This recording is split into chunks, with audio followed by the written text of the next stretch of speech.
Oi galera, tudo bem? Hoje a gente vai ter uma aula sobre simbolismo. Mas antes da gente ir para a aula mesmo, eu vou dar um contexto histórico para vocês. Então vamos lá, o simbolismo ele é lá do século XIX e ele surge na França como reação ao realismo e naturalismo. Mas por quê? Porque o realismo e o naturalismo eles buscavam muito a essência do ser humano, mas com explicações científicas.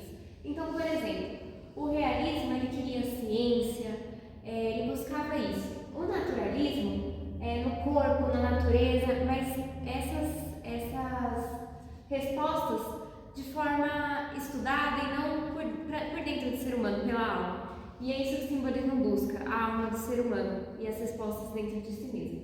Ele foi influenciado pelo romantismo e a crise da Belle Époque.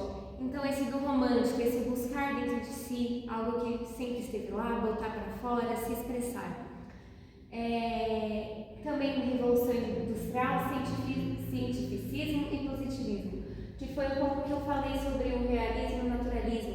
Então ele veio contra isso, contra essa mecanização, contra esse sentimento mecanizado, isso de buscar sentido em coisas que só dentro de nós mesmos a gente vai encontrar e dentro da arte.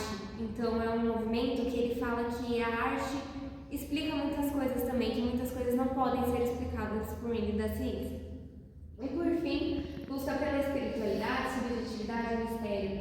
O simbolismo ele é uma mistura de sinestesia, que ele é aquela mistura de sentidos, e ela busca isso, decodificar as coisas, mas por meio da arte, porque nem tudo a gente pode explicar pela ciência.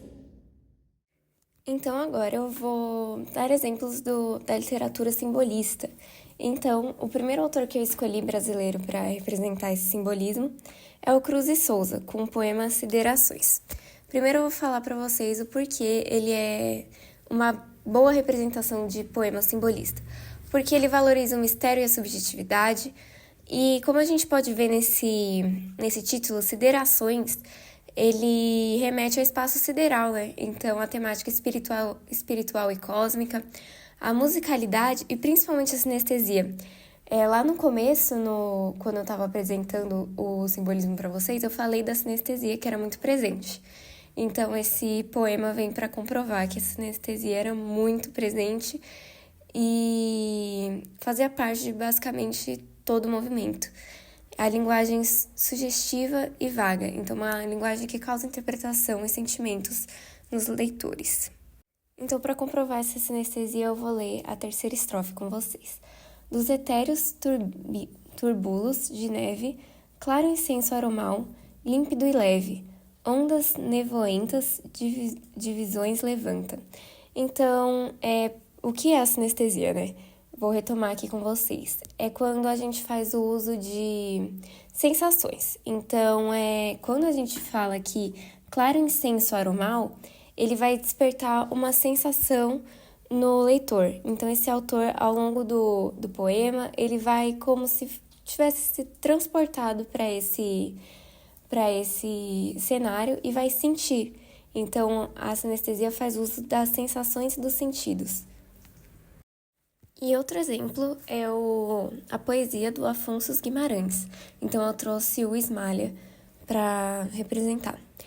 A gente pode ver a marca da espiritualidade muito grande, porque como na terceira e quarta estrofe, a gente tem a comparação com a anjos e deuses, por exemplo, e como um anjo pendeu as asas para voar, as asas que Deus lhe deu.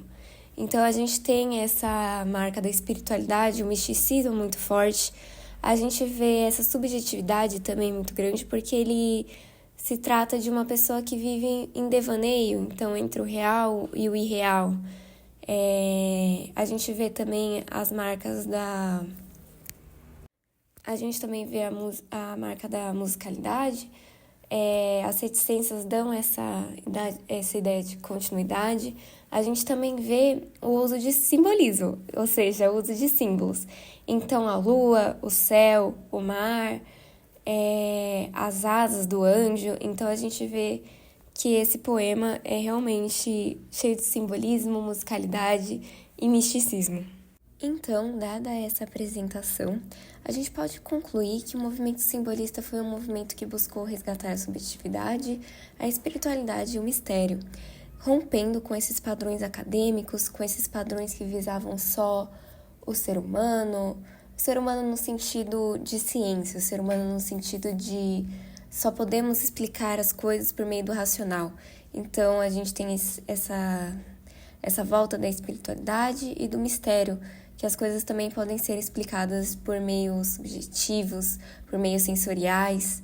E esse movimento ele veio cheio de imagens e símbolos, com muitas metáforas e simbolismos de forma geral. Com isso, a gente conclui a nossa aula. Se vocês tiverem alguma dúvida, pode deixar nos comentários e a gente se vê na próxima.